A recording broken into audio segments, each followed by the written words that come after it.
الحمد لله رب العالمين. الحمد لله الذي فرض علينا الجمعة لنكون من الذاكرين، فنحمده تعالى على هذه النعمة العظيمة، ثم نصلي ونسلم على الحبيب الكريم رسولنا ونبينا وسيدنا محمد الأمين وعلى آله وصحبه وذرياته وأمته إلى يوم الدين. أما بعد، فيا عباد الله، أحباب الله وأحباب رسوله صلى الله عليه وسلم، أوصي نفسي وإياكم بتقوى الله، فقد فاز المتقون. فلا تموتن إلا وأنتم مسلمون. فقال تعالى: يا أيها الذين آمنوا اتقوا الله حق تقاته ولا تموتن إلا وأنتم مسلمون. نشهد أن لا إله إلا الله وحده لا شريك له، ونشهد أن محمدا عبده ورسوله الذي لا نبي بعده. Hadirin jamaah Jumat rahimani wa rahimakumullah. Mengawali khutbah ini, khatib ingin mengajak kita semua tanpa kecuali untuk meningkatkan syukur pujian kita kepada Allah Subhanahu wa taala. Alhamdulillah, kita masih diberikan kenikmatan dan kesempatan serta kemampuan untuk menunaikan ibadah Jumat berjamaah di tanggal 15 bulan Al-Muharram 1447 Hijrah, bertepatan dengan 11 Juli 2025 Masehi. Semoga Jumat kita kali ini diridhai dan diberkahi oleh Allah Subhanahu wa taala. Hadirin, di antara fitrah yang Allah lekatkan pada setiap hamba ketika tercipta adalah fitrah kebertuhanan, yang diantaranya ditunjukkan dengan kebutuhan makhluk terhadap Khalik. Ekspresi akan kebutuhan ini ditampilkanlah dalam apa yang sering kita sebut dengan doa.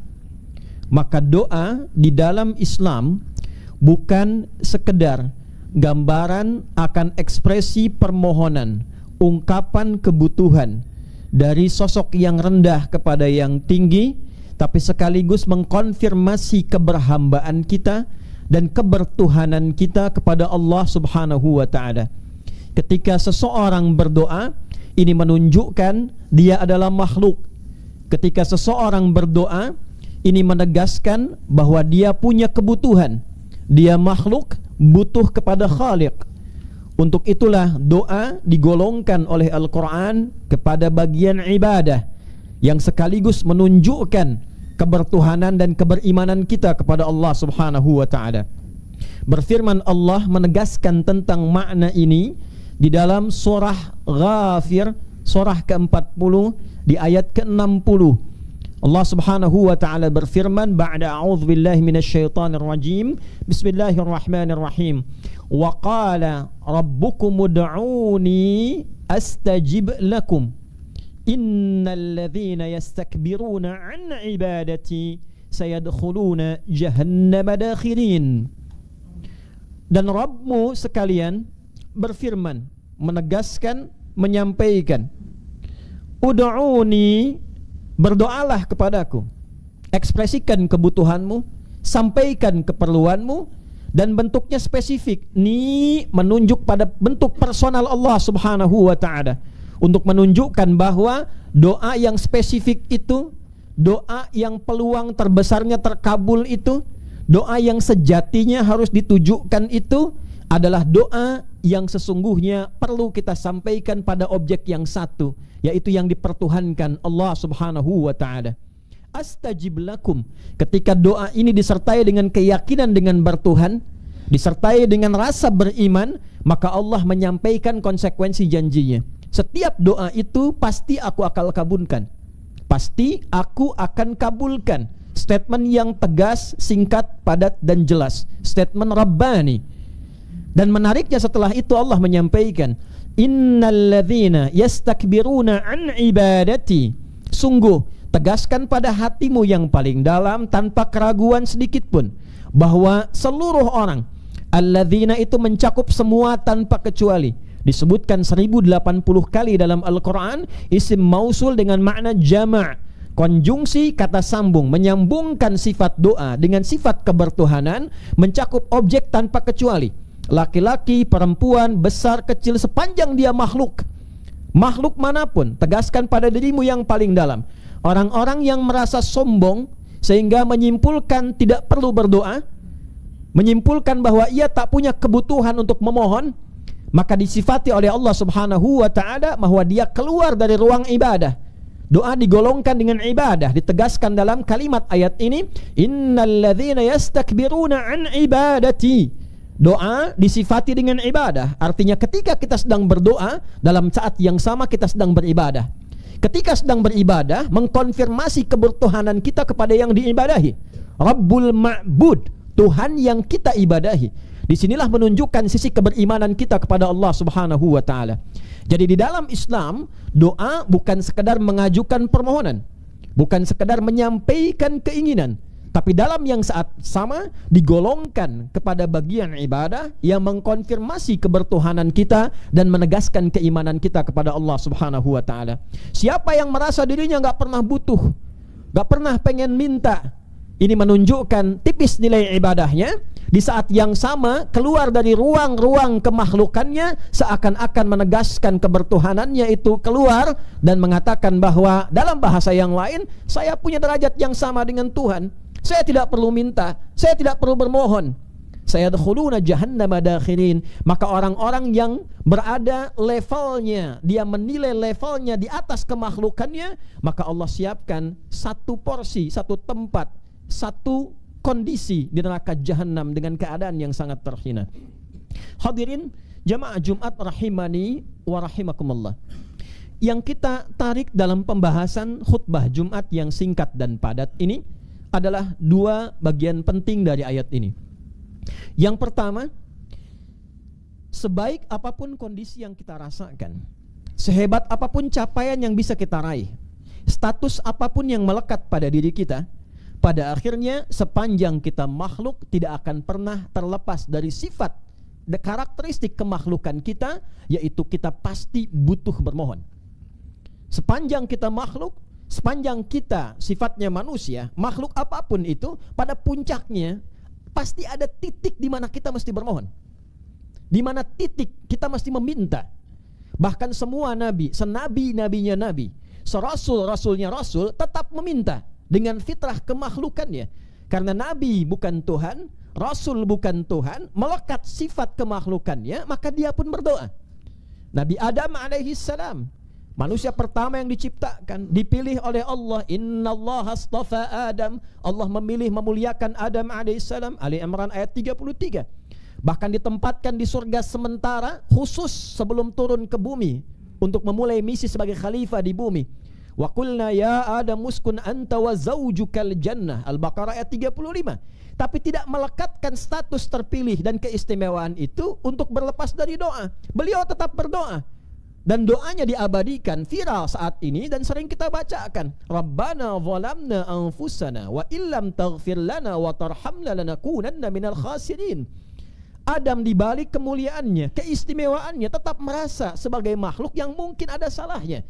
Lalu mencontohkan kepada kita bagaimana beliau berdoa dengan khusyuknya. Dan di sampingnya ada nenek moyang kita Sayyidah Hawa alaihissalam, dan keduanya bermohon. Nabi Nuh alaihissalam, betapa derajatnya tinggi, masuk status ulul azmi, rasul yang luar biasa, berdakwah dalam durasi yang panjang, lebih dari 950 tahun. Tapi tetap beliau memiliki kebutuhan untuk bermohon. Bahkan tercatat dalam sejarah, diabadikan dalam Al-Quran, memohon kepada Allah untuk kebaikan anaknya. Rabbi innabli min ahli, ya Allah ini anakku, minta kepada Allah untuk diselamatkan. Ada nabi, ada rasul, tetap perhatian pada keluarga, perhatiannya diekspresikan dengan bermohon doa kepada Allah Subhanahu wa ta'ala. Nabi Ibrahim alaihissalam, kurang apa statusnya? Khalilullah, kekasih Allah Subhanahu wa ta'ala, sangat dicintai. Abul Anbiya, bapaknya para nabi. Dari dua sisi keturunan, semua terlahir ke bawahnya. Sebagian besar mereka menjadi nabi dan rasul, orang-orang terpilih, dekat dengan Allahnya luar biasa. saat wafatnya rohnya naik kemudian bersandar dalam tingkat yang tertinggi di langit ketujuh. Luar biasanya, dalam status itu direkam beliau masih berdoa setelah meninggikan bangunan Ka'bah dengan putra tercinta Ismail alaihissalam. Diabadikan dalam Al-Quran Al-Baqarah di ayat 127 itu, wa idh yarfa'u Ibrahimul qawa'ida minal baiti wa Ismail, masih berdoa, Rabbana taqabbal minna innaka antas sami'ul alim. Ya Allah, mohon terima amalku dengan anakku ini. Anda bisa bayangkan Khalilullah yang sangat dicintai Allah, dekat dengan Allah, Abul Anbiya, baru beramal, khawatir amalnya belum diterima di sisi Allah, masih berdoa, ya Allah, mohon terima amalku ini, Engkau yang maha mendengar dan maha mengetahui usahaku. Nabi Musa alaihi salam, betapa kuat, betapa hebat yang dihadapi lawan yang luar biasa, satu sistem. Ada Fir'aun, ada Qarun, ada Haman. Dalam kondisi beliau kuat dan hebat, tetap masih berdoa. Diabadikan misalnya dalam surat Al-Qasas ketika kita dapatkan di ayat ke-21 itu, Nabi Musa alaihissalam berdoa, fakharaja minha khaifan yataraqqab qala rabbi najjini minal qaumidh dhalimin. Ketika keluar dari tempat ia diintai itu, ketika keluar dari tempat ia dicari-cari masa itu dalam keadaan khawatir, ya, dan dalam pengintaian itu beliau berdoa kepada Allah, ya Allah, selamatkan aku dari kepungan orang-orang yang ingin menganiaya. Anda bisa bayangkan seorang nabi, rasul masih berdoa. Nabi Sulaiman alaihi salam kurang apa? Seorang penakluk dari kalangan jin, bahkan setan ditaklukkan. Menaklukkan awan, berbicara dengan binatang, menggerakkan alam semesta dengan izin Allah subhanahu wa ta'ala dengan batas tertentu yang tidak ditemukan oleh orang-orang sebelumnya dan didoakan tidak terjadi pada orang setelahnya. Tapi itu pun tidak mengungguli nanti kemuliaan dan keistimewaan serta kehebatan Nabi Muhammad SAW. Maka dalam kondisi demikian pun beliau tetap berdoa. Ketika kita temukan diabadikan dalam Al-Quran, misalnya di surat Sad ayat 35, ketika beliau mengatakan dalam ujung senjanya, di puncak kekuasaannya, Rabbighfirli, ya Allah ampuni aku. Beliau masih bermohon, takutnya memberikan keputusan yang tidak adil, kebijakan yang salah. Anda bayangkan, penguasa lautan, penguasa daratan, penakluk setan, pengekang jin, bisa bicara dengan binatang, masih mohon kepada Allah, ya Allah ampuni aku. Wahabli mulkan la yambagi li ahadin min ba'di. Dan anugerahkan aku, tetapkan kedudukanku ini yang paling tinggi yang tidak diberikan pada setelahku. Innaka antal wahhab. Sungguh Engkau yang memberi tanpa batasan. Yang didahulukan itu permohonan ampunan dibandingkan kekuasaannya. Karena dikhawatirkan punya kuasa yang melahirkan kesalahan dan tidak mendapatkan ampunan Allah subhanahu wa ta'ala. Nabi Isa alaihi salam, luar biasanya, mukjizatnya, tangannya dengan izin Allah mengurap menyembuhkan penyakit, dipanggil dengan izin Allah memanggil, dengan izin Allah biiznillah, yang meninggal kemudian bisa hidup kembali dengan izin Allah, tapi tetap menegaskan bahwa beliau makhluk, beliau bukan Tuhan. Diabadikan di Quran surah Al-Maidah, surat hidangan itu di ayat ke-114. Allahumma rabbana anzil alaina ma'idatan minas sama' takunu lana 'idan li awwalina wa akhirina wa ayatan mink. Masih bermohon, ya Allah, dengan segala ketawaduanku sebagai makhluk, aku hamba-Mu, murid-muridku minta pembuktian aku sebagai nabi dan rasul. Mereka minta hidangan dari langit, ya Allah turunkan hidangan dari langit sebagai tanda bahwa Engkau Tuhan, aku hamba. Engkau Tuhan, aku Rasul-Mu. Maka diturunkan oleh Allah subhanahu wa ta'ala. Nabi Adam berdoa, Nabi Nuh berdoa, Nabi Ibrahim berdoa, Nabi Musa berdoa, Nabi Isa berdoa, Nabi Ayub diuji dengan sakit berdoa, Nabi Yunus masuk ke perut ikan yang besar berdoa. Nabi Muhammad sallallahu alaihi wasallam mengakumulasi seluruh doa yang disampaikan para nabi, ditunjukkan dalam kehidupan, dipraktekkan dalam kehidupan kita selama 24 jam, sehingga Anda tidak akan pernah menemukan umat di muka bumi yang setiap aktivitasnya beriringan dengan doa kecuali umatnya Nabi Muhammad sallallahu alaihi wasallam. Bangun tidur kita sudah punya doa, berpakaian kita punya doa, makan kita punya doa, doa makan dan setelah makan berbeda doanya, masuk ke toilet kita punya doa, keluar toilet kita punya doa, masuk masjid kita punya doa, keluar masjid kita punya doa. Dulu orang doa terbatas, umat Nabi Muhammad spesial, seluruh bagian aktivitasnya melekat doa di dalamnya.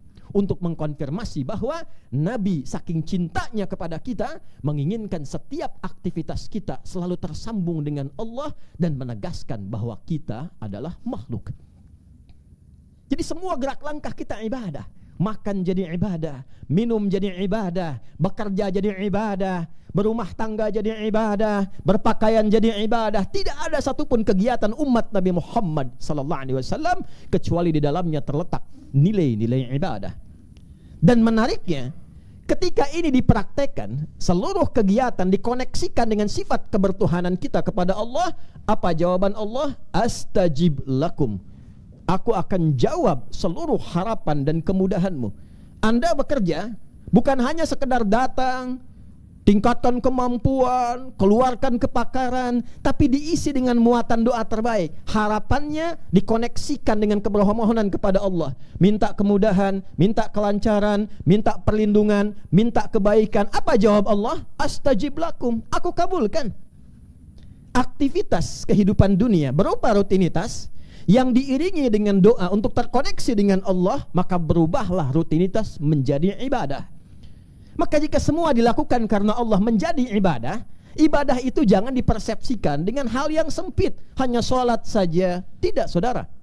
Hanya baca Quran saja, tidak.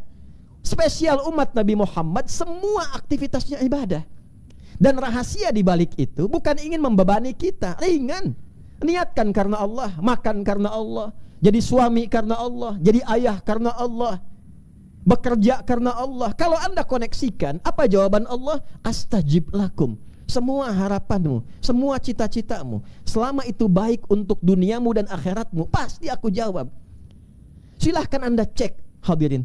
Tidak ada satupun umat Nabi Muhammad yang ngaji dengan Rasulullah, semua profesinya kecuali mereka sukses. Anda boleh cek dengan profesi apapun. Yang pebisnis sukses, yang pengajar sukses, yang birokrat sukses, yang karir di militer sukses, karir di kepolisian, kalau istilah kita sekarang Kamtibmas sukses. Tidak ada satupun sahabat Nabi yang tidak sukses. Semua sukses. Astajib lakum. Sekarang pertanyaannya, sampai kita duduk mendengarkan khutbah ini di Jumat, sudahkah seluruh aktivitas kita menjadi ibadah? Memandang kita ibadah, bicara kita ibadah, mendengar kita ibadah, bekerja kita ibadah. Atau jangan-jangan selama ini semua kegiatan kita hanya rutinitas saja. Lalu setelah kita mendapatkan kesulitan baru keluar minta, ya Allah mudahkan, ya Allah ringankan. Lalu kemudian Anda menyimpulkan, ya Allah kok belum dijawab juga, ya Allah kok belum terkabul juga. Allah tanya balik, Anda minta itu dengan niat ibadah atau bukan? Minta proyek Anda dilancarkan itu niatnya untuk ibadah atau cari dunia semata? Kalau cuma cari dunia, jangankan Anda, yang belum beriman pun minta juga. Maka yang berlaku bukan hukum Rabbani, yang berlaku hukum kauni. Hukum kauni itu hukum umum yang Allah lekatkan dalam kehidupan, yang bila dikerjakan hukum Allah berlaku. Contoh, Anda kalau belajar pasti pintar. Jadi untuk pintar tidak diperlukan iman, yang penting Anda belajar serius, Anda pintar. Jangan Anda katakan, ya Allah dia nggak beriman, kenapa pintar? Dia belajar, saudara. Itu namanya hukum kauni. Iman menjadikan kepintaran dibimbing oleh takwa sehingga berkah. Itu bedanya. Itu hukum Rabbani. Anda ingin kaya, kaya itu pasangannya bukan iman. Anda kerja keras, Anda serius, Anda benar kerja, Anda kaya. Jangan Anda katakan, ya Allah dia nggak beriman, kenapa kaya? Saudara, dia kerja, dia serius, dia sungguh-sungguh. Allah lekatkan kejujuran, Allah lekatkan di situ keberanian, Allah lekatkan di situ kesungguhan. Itu hukum kauni namanya. Maka ketika dia merasa kesulitan pun dia minta, tapi permintaan dia melekat di hukum kauni. Pertanyaannya, ketika Anda mengatakan beriman, apa beda iman Anda dengan permohonan bagi yang belum beriman? Karena itu yang pertama Nabi ajarkan kepada kita, sehingga nanti capaiannya akan melampaui orang-orang yang bahkan hadir di kehidupan tapi dia belum beriman. Anda silahkan cek, bagi Anda para pebisnis, silahkan Anda cek, keluarkan valuasi para sahabat yang berbisnis di masa Nabi, dan cek asetnya berapa dinilai bila sekarang. Itu terjadi. Seorang Abdurrahman bin Auf saja kurang lebih ada yang menghitung itu 14.000 triliun satu orang. Dan ketika merubah pola kerjaannya diniatkan sebagai ibadah, sekaligus bekal pulangnya. Itu yang menjadikan doa itu cepat terkabul. Karena koneksinya nyambung. Bukan saat sulit saja baru merasa diuji. Gak pernah sekolah pengen ujian. Hadirkan pada diri kita, maka turunlah kemudian kalimat pamungkasnya, wa idza sa'alaka ibadi anni. Dan bila hambaku merasa sadar dengan statusnya sebagai hamba, lalu ingin kembali kepadaku, fa inni qarib. Sampaikan Muhammad pada hambaku itu, aku sangatlah dekat. Anda bayangkan, ada orang bertanya, khatibnya di mana? Jawaban pertama, sudah dekat. Ada orang bertanya, khatibnya di mana? Rasanya masih di perjalanan. Sebelum bertanya, Allah sudah memberikan ketenangan sehingga menghilangkan harapan. Yang dimaksud harapan-harapan yang negatif, menguatkan keyakinan dan mengatakan, aku dekat, tinggal kau datang kepadaku. Setelah Allah membuat statement aku dekat, hambanya mau datang enggak? Itu masalahnya. Ibad dibagi dua dalam Al-Quran. Satu, hamba yang pernah salah. Itu pun masih disebut hamba oleh Allah. Anda bayangkan, Anda bisa buka Quran surah 39 di ayat ke-53. Qul ya ibadi. Qul, katakan Muhammad, ya ibadi, hei hambaku yang pernah berlumur kesalahan dalam hidupnya. Dari mana taunya ini bersanding dengan kesalahan yang terakumulasi? Qul ya ibadiyalladzina asrafu ala anfusihim. Katakan, duhai hambaku yang pernah memvonis diri sudah banyak berlumur dengan kejahatan, sudah tertutup dengan banyak kesalahan. Israf itu puncak tertinggi dari tindakan kriminal. Seakan-akan khatam dari semua keburukan. Pernah mabuk, pernah zina, pernah X, pernah Z, tapi dia mau kembali. Apa jawab Allah? Laisa kamitslihi syai. Anda seorang ayah, ada anak, buruknya luar biasa, membuka aib keluarga, bikin onar sana sini, tiba-tiba dia pengen pulang ke rumah. Apa Anda katakan, silahkan pulang nak, Bapak maafkan? Atau Anda katakan, masih berani pulang kamu? Allah laisa kamitslihi syai, karena Tuhan bukan makhluk. Allah mengatakan dengan sifat Rahman dan Rahimnya, la taqnatu min rahmatillah. Hambaku, engkau jangan menyimpulkan putus asa dari rahmatku, cepat balik sini. Innallaha yaghfiru dzunuba jami'a. Kalau engkau sadar pengen berubah, seluas apa engkau simpulkan dosamu kepadaku, aku ampuni seluruhnya sebelum engkau menyadarinya. Jami'a, semuanya. Jadi yang salah Allah berikan solusi sehingga menjadi baik. Ibad yang kedua, ibad yang memang kebiasaannya sudah soleh, bekerjanya baik, kata-katanya baik, itu pun tetap pasti punya kebutuhan. Jangan disimpulkan kalau sudah soleh itu nggak berdoa. Tidak, pasti Anda berdoa, minimal untuk akhirat Anda, kubur Anda, kenyamanan Anda. Maka Allah berikan rumus cepat sekaligus menutup khutbah singkat di kali ini. Ujibu da'watad da'i idza da'an. Kalau engkau sudah menyimpulkan ingin terkoneksi denganku, dulu engkau salah, sekarang engkau jadi soleh dengan taubat. Engkau sekarang merasa soleh, jangan jumawa, tetap engkau sebagai seorang hamba. Datang padaku, aku tahu engkau pasti punya permintaan, aku akan kabulkan sepanjang kau meminta dengan cara yang benar. Hadirin, pertanyaannya sebagai jawaban terakhir dari pertemuan Jumat kita, mengapa selama ini kita ingin kembali pada Allah tapi merasa jawaban doa kita itu belum terkabul dengan baik, belum cepat terkabul? Perhatikan jawaban Allah. Falyastajibuli wal yu'minu bi. Kalau doamu ingin cepat terkabul, maka ingat dua rumus ini. Falyastajibuli, cepat pula engkau respon seruanku. Hukum berlaku sama secara logika. Anda meminta kepada Allah, Anda kan menyeru Allah, ya Allah, kabulkan, saya ingin begini. Anda ingin cepat dikabulkan, ditanya balik oleh Allah, ketika aku seru kamu, engkau cepat tidak merespon seruanku. Jangan tidak adil. Allah meminta kita, kita lambat-lambat. Begitu kita minta, pengen dipercepat. Allah minta tunaikan Jumat, Allah minta tunaikan sholat, Allah minta Anda baca Al-Quran. Berapa yang sudah banyak kita seru dalam kehidupan? Dipanggil, dilambat-lambat. Diseru, kita datang dengan seadanya. Lalu ketika kita punya kebutuhan, kita menuntut, ya Allah, kurang apa lagi aku minta kepadamu. Ditanya balik oleh Allah, itu pun dengan bahasa sayang. Hambaku, waktu aku seru kamu kemana? Sekarang kamu pengen minta, pengen cepat dikabul. Coba belajar tata dulu pola hidup yang benar. Anda pimpinan, ada karyawan, nuntut kepada Anda, minta diberikan bonus. Sementara ketika Anda minta kerjakan sesuatu, dia selalu lalai, datang terlambat, gak pernah serius. Tiba-tiba datang minta tuntutan kepada Anda, Pak, saya punya kebutuhan, tolong hari ini ya Pak. Apa Anda kabulkan? Allah tanya balik, wal yu'minu bi. Yang kedua, berdoalah pakai iman. Berdoa pakai iman. Cara berdoa pakai iman jangan hanya disimpulkan dengan yakin Allah akan mengabulkan. Itu standar.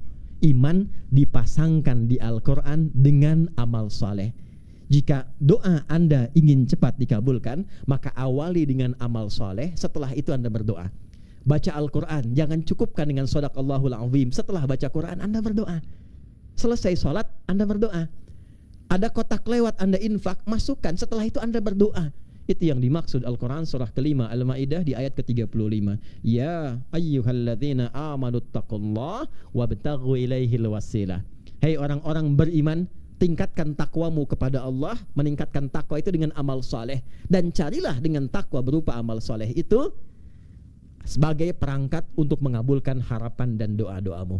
Hadirin, ini pesan singkat yang disampaikan dalam khutbah ini. Kesimpulannya, jangan biarkan ada waktu berlalu dalam aktivitas kita kecuali terkoneksi pula dengan Allah sebagai bagian ibadah kita untuk menjamin kehidupan dan kebahagiaan dunia akhirat. Yang kedua, sebagai penutup dengan cepat, bila ada permohonan, sampaikanlah kepada Allah dengan cara yang baik, penuh keyakinan, dengan merespon segala perintahnya dengan cepat, dan berupaya menunaikan amal saleh sebagai penguat dari apa yang ingin kita mohonkan. Barakallahu li wa lakum fil Qur'anil azim wa nafa'ani wa iyyakum bima fihi minal ayati wa dzikril hakim wa taqabbala minni wa minkum tilawatahu innahu huwas samiul alim. Ud'ullaha yastajib lana wa lakum jami'an.